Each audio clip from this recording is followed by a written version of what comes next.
Yeah, we just got to continue to do what we do. Obviously yesterday didn't yield the results that we wanted. We didn't execute at a high enough level. We knew it was going to be a tough game. We knew, amidst all the, quote-unquote quarterback issues they've had throughout the year, it's a talented team over there, from top to bottom. We knew going into the game we needed to come out, and execute well and early, I felt like, in the first half we did a decent job, and, second half, we just weren't able to get stops when we needed them, and going against another a really tough defense like that, it's just going to be our job to be able to get stops and get the ball back in our offense's hands, to allow them as many opportunities as possible to make plays. And we weren't able to do that. We're not going to panic. We're not going to, start to, do anything outside of anything we've done all year, which is, evaluate the tape, get back to work, and put our best foot forward and go out and execute and play our style of defense and play our style of football as a whole, as a team. So that's what we look forward to doing this week. Sheldon, what do you say when the question is asked, the struggles you guys have against teams that outside of the organization people think you should be? We know that they're all NFL teams, but what do you say to that, playing down the competitive level of competition? Yeah, I don't read too much into that. I look at it as simple. In this game, you either execute or you don't. We can look back and try to dive into what teams were what, but at the end of the day, when we execute at a high level, we can beat any team in this league, and when we don't, every team in this league is good enough to beat anybody. So for us, it's always going to come down to execution. It's always going to come down to doing what we've done all week and go out and execute at a high level. And if we don't, you see the results. When you're so successful getting them off the field through so much of the game in the second half, what felt like it changed? At the end of the day, they just made plays. I think, I don't think, they changed too much of what they were doing. Obviously they put the ball in Zach's hands a little bit more, allowed him to, to kind of, move around, throw it a little bit more and such. But at the end of the day, they didn't do anything, outside of things we've seen all week, things that, we'd studied, things that we were prepared to stop. We just have to execute and be in the right places at the right times to be able to make those plays, to get our offense the ball back, especially in a game like that where, you go into halftime, it's 0-0. It's going to be a close game. It's two, really good defenses, going back and forth, getting stops. You want to give your offense every chance possible to be able to go out there and execute at a high level, because we've seen in the past when our offense gets those opportunities, they can do that. So for us, as a defense, we'll take that one. But we got to be better. We got to be able to come up with those stops and not allow drives to continue, not allow them to get the type of yardage, to make the kind of plays they were able to make. Sheldon, Jonathan's having a pretty good year up front. What have you seen from him this year and just his growth, and where does he have the most success, do you think? Yeah, he's been playing lights out, and it's something. Me and him go back to Louisville. He was a freshman my senior year, and I told him then that if he continues to work, he was going to be special. So it's no surprise to me that. Given, his natural ability and the way he works and the way he goes about, preparing himself to be a playmaker on Sundays, it's no shock to me that, he's, having the type of year he has. And I think it just comes with, maturity in this game. The more and more you play, the more and more you see, the more and more you get comfortable, and I think you can tell he's really comfortable right now. He understands who he is as a player, his own strengths, his own weaknesses, and he's putting himself in position to play to those strengths, and he's having a lot of success doing it. He's not the biggest guy out there. He's having success against both the passing and the run, and has been all year. There's a lot of that mental, and like you said, several years in the league. Yeah, I think it's a culmination of a lot of things. I think obviously just growth as a player. Like I said, the more and more you see in this league, the more and more you get comfortable against certain things. And, just his, again, it goes back to, not only his preparation, but, his God-given abilities. I mean, he's got some of the longest arms, that I've ever, seen on a player. And he uses that to his advantage. In the run game, guys aren't able to really get into his chest and move him. He's able to lock his arms out and set a firm edge. And in the pass, he's able to shot guys with his power because of his long arms. At the same time, he's as athletic as any edge rusher in this league with the his inside moves, his outside moves, and being able to be a complete rusher. So it's no surprise to me that he's putting up the type of numbers he is, and I just look forward to being able to help him continue to blossom as a player. Last two guys. Elbow, shoulder issues. Did it aggravate at all in the game, or do you feel better now? No, I feel fine. I think just normal wear and tear, just normal, shitty soreness after a game. But looking forward to continue to get myself feeling better and being ready to play again on Sunday. Last one? All right. Thanks, guys. Yep. Mm-hmm.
You said yesterday about the confidence you guys have in Davis.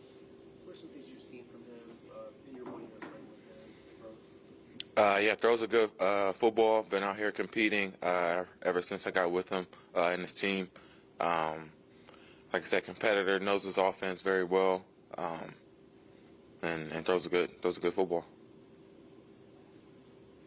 If CJ can't play, what's the level of confidence you guys can get your passing game clicking the way it was before? Yeah, I mean it's kind of the same kind of in every position. It's kind of next man up. We've been working with Davis, been training with Davis, getting reps with him this whole time. Confident in his ability to make the calls, make the right throws, make the reads, put us in the best position to win a football game, like a quarterback should. And if it is Davis, we have total confidence in him, and everybody will play their role, play their job, and all contribute to a win. A game like yesterday, some of the struggles kind of build on itself a little bit in the offense. Like stuff's not working early. Maybe just kind of builds throughout the game where it just becomes even more difficult to kind of make things happen? No, I mean, the only thing that changes is the score. I think when you kind of got to get out of your system and just throw a lot more or something like that. But other than that, no, you have a game plan. You trust it. You execute it. You just got to stay to the course. We were in that game pretty much all the way to the fourth quarter. I think it was the last touchdown or two that kind of separated at the end. But it was always an opportunity for us to come back and compete and win the football game. So it was really just keep executing our game plan. It's going to pop, and the runs and the passes, they're all right there, just off a little bit. And when you have going against a good defense and weather and elements, I mean, it's going to be competitive. It's going to be close, and we just got to find ways to pull through at the end. We had an opportunity to win the game, and we didn't. How does the way you did, does it kind of seem like maybe one play, like the defense forced the turnover, you guys scored, or maybe earlier in the game when the ball popped up and you nearly picked it, might have had a good long run after that? Does it seem like that could do it? Yeah, I feel like those are all like situations that I mean, even D'Amico was saying, like, playmakers, you have to make plays. There's opportunities where, like you said, there's a ball popped up in the air and have an opportunity to catch it and go.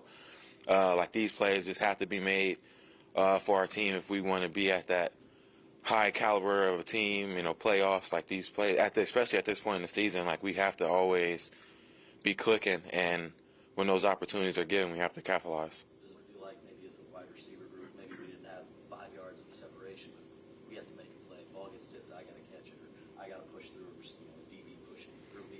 Yeah, a little bit of all that. I think their DBs played very well. I think there was space for the ball. I think there was separation throughout our whole room against the defense in their secondary.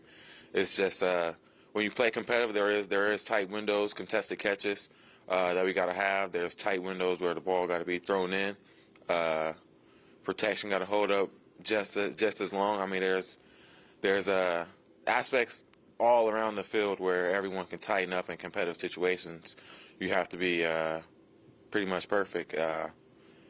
And for us to win those games and get an opportunity to go to the playoffs and play in big games, you got to capitalize on those. All right, as the veteran, as a leader, team captain, you look at guys, what do you tell them when they've had maybe 5 chances in a game, not a lot of production or no production, no try to keep confidence high and next game, a chance to make more plays? Yeah, I feel like that's kind of like the NFL, and just it's a job. Obviously you're not going to get the ball on every play, but you still got a job and an assignment to do.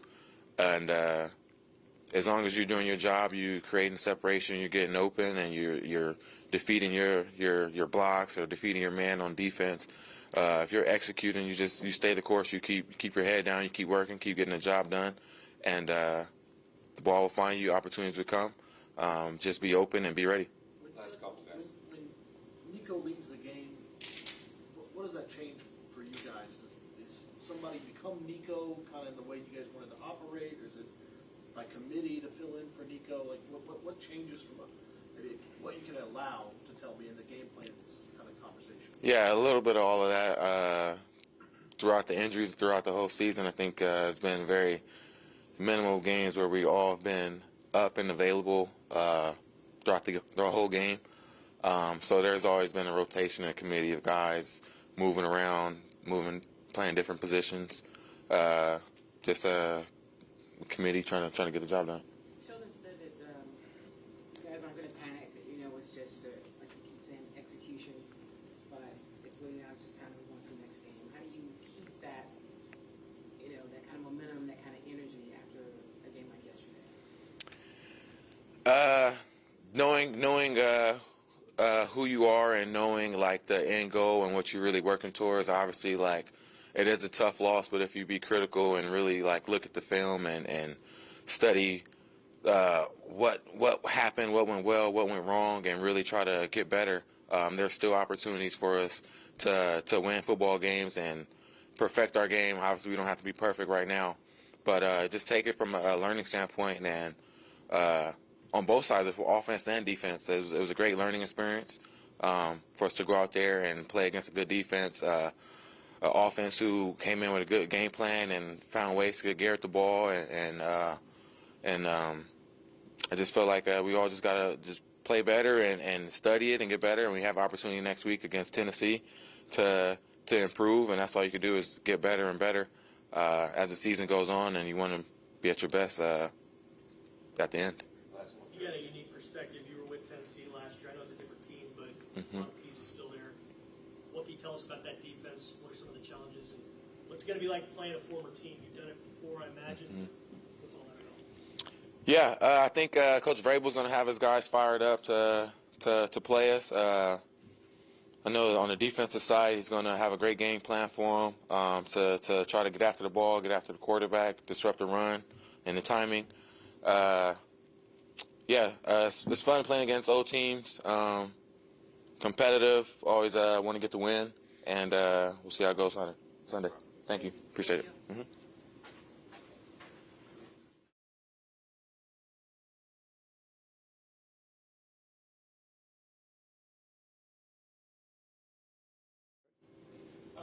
Right. Probably not. To get to 10 sacks, which is a number that no one had done here since 2018 when J.J. Watt did it. What's that mean to you? It's pretty cool. I mean, that's a goal I have for myself is obviously just to get to that double digits when I got to the league. Blessed, man. It's exciting, but I know we got 4 more games to go. Obviously, we didn't get the dub. But, yeah, I mean, I definitely, as far as just milestones that I definitely wanted to hit for myself in my career mentally, it was good. So the inside spin move against Becton. Mm-hmm. Which is that when you can attack quickly, especially against a bigger man like that, maybe not as quick as you think this. Yeah. It was inside move. I ain't spin yet, but swim. Yeah, but it's definitely it was a good one, man. He's a bigger guy, as we all know. Very, very powerful kid. I mean, like I said, I played him when I was at the Ville a couple years, but wanted to just get his feet moving a little bit, and I think that's one of the moves I've been accustomed to doing for years in the past, and just wanted to bring it out. Honestly, I just felt natural, so glad it worked. Got the sack. Thankfully, they didn't give me a penalty on it, but the ref said I ended up hitting him in the buttocks area first with my helmet and then sliding down, so that's why I didn't get a fine. So thank you, message to the NFL. Yeah. Yeah. It was like literally barely on, and I'm like, look, I'm just glad they didn't throw the flag or I ain't getting no fine. So, yeah, we were in the clear on that one. Sheldon was saying when you were at the Ville. I'm sorry? He was saying when you were at the Ville that you were a freshman, he was a senior. That was my junior, senior year. He was a freshman. Okay. Yeah. Mm-hmm. That growth since then, you said your maturity, your preparation, you have some natural ability, but can you talk about the preparation and the maturity from that point to then and how you grew? Yeah, for sure. As we all know, is playing D-line, being a player in the NFL period, it's like an innovative league. You got to continuously just grow your game and understand like how people are going to attack you and understand how you need to counter from those things. So I understood the things that I need to work on and things that I weren't really good at against certain opponents or different sets, whatever the case may be. And those playing against guys like Makai and these other ones, like even Jaron Christian at the time too. Just going against different guys, different sets, it kind of just helps you out. I mean, we see a plethora of different type of players and different type of styles of play. It definitely helped out, and I think that just continue to watch film, just continue to develop, and naturally, just the experience will come with those type of plays. How much is you being healthy this year, the whole season, and thus far made a difference in your season? 100%. That is the main reason. I mean, I think that's been the tale of my career, sadly, so far. Just little small injuries here and there that led to something more, and I wasn't able to showcase my talents or this and that for the team. I mean, my honest opinion never was about me being on the field, being healthy. I just want to be available for my team. I mean, I think that's just beneficial, period. Of course, everybody wants to stay on the field, but when you understand like what we have here, what we're building here, the players that we have, the Stings, Nelsons, DP, C. Harris, Will, all of these things, and CJ, just how they built it around. I just want to be a part of that, and I think just in the years past I wasn't able to, just because of just me trying to get a feel for what it is to be like a pro in the defensive end in this league, week in and week out. So I just took pride in the offseason just to make sure that I did the small things so that way I can be available for my team whenever the situation may come. When you get to 10 sacks, it's looks like it's been a milestone where only the really elite rushers get to that number typically year to year. What do you think it says about you, where you are as a player, and whether you're here, whether you're somewhere else, kind of what people will think about you, if you make those decisions come first? Yeah, ultimately, I can't control like what people are going to think regardless. I just know I can control what I put on tape. I know I can put this stuff on tape, and I know we can definitely do things. And just as much as I had those sacks, whatever, I said plays that were like I lost containment a couple of times, or I missed a sack, and it still hurt us. So I could still clean up on my technique. So there is no negative thing about me at all, you know. So no one is perfect, but at the same time, I try to pride myself on being perfectionist in whatever I do. So I just try to make sure that I take care of my body, and I just make sure I maximize and seize opportunities whenever I get them, because it's not many, but when I do get them, I'm just got to make the play. So I'm glad I did get to that milestone, but like I said, I'm not done yet. I mean, we still got four games left, and not just myself being done yet. This whole team's not done yet. So we're going to go back to the drawing board. We're going to watch the film today, and definitely go in and try to clean up not just my technique, but everybody's technique and assignment, just so that way we can be fresh and ready to go come to the Tennessee game. What's the difference in the second half? Yes. Just one more time, sorry. Second half yesterday, you guys were able to get off the field in the first half. Right. Did they do anything different? What's different in the second half? We just got. I mean, I think it's just overall execution, and that obviously they had a couple plays that just sputtered out on us, got bigger plays than what they should have been, and ultimately it just boils down to just a hats off to them. I mean, we had a very good game plan going into it. They executed on certain things that we didn't. I mean, I missed a couple opportunities that turned into big opportunities for them. If you give a team like that, and like I said most of the times, like their record is not indicative of like who they are. I mean, we're in the NFL once again, and you know, when you're playing a team like us that's coming into your house. They understand what's at stake for us, and they understand that that's their home field. So they got to defend and do whatever they can to make sure that they get a dub and don't let these things happen at their house. So second half, they just kind of got a momentum, a little small plays that kind of led into bigger plays for them, and the momentum started going for them. And I just think they took it and ran with it. We did our best to continue to just try to put the fire out whenever times came. But like I said, they just made more plays. Jonathan Massey, Jonathan Massey, you talked about not playing for sacks and playing for the defense. Right. That process for players. When did that hit you? When did you realize that? And do you feel like that's kind of opened your eyes? Right. This year, for sure. 2021, I was kind of like that a little bit, but I was still trying to feel my way out. But I still ultimately knew, like, the main thing as a defensive end is to get sacks in the league, and that's, like, all you should worry about. But I had that same mindset last year, and I think I was playing for the wrong reasons, you know, and that honestly in my eyes kind of led to my injuries. You know, it's just you're playing for the wrong things, and you're out there, you know, it's a collective effort, and you shouldn't have to do every single thing. But this year I just kind of let the plays come to me and just do my job. And when it's time for you to go make a play when the team needs you to do, you'll know it and you'll feel it. And I think that's the main thing I've just done is let the game come to me, and I just take care of the opportunities whenever I get them. So I'm going to continue to do that. I still got a lot of stuff I can clean up to get more, and I think I still have a lot more in me for this team, and I think that's just how I operate week to week. I mean, like you just mentioned that I said before, that I don't play for sacks. I mean, I don't play for the stats. I'm really just trying to get a dub, and whatever happens in the midst of that. I'll just take it as a bonus after the game. Does the quality of the team you're on this year, as opposed to each of the first 3 years, play into that? Yeah, no. I mean, ultimately, because it's been done before. I mean, I've like I was just mentioned the other day. I mean, they said I had like 8 sacks in 12 games in 21, and I was at that same mark this year. And we had a losing record at that time, and we got a winning record now. So I mean, it can kind of go into the things. I guess you could say the timing of the plays or the sacks could factor in on those things. But I mean, I only can control whenever I'm out there on the field, and I get those opportunities. I just maximize on them. So yeah, no, but hey, man, I play ball. I play D-line. You have also some good feelings about it. We're talking about you got 10 sacks. Sure. Let's go Utah. Sure.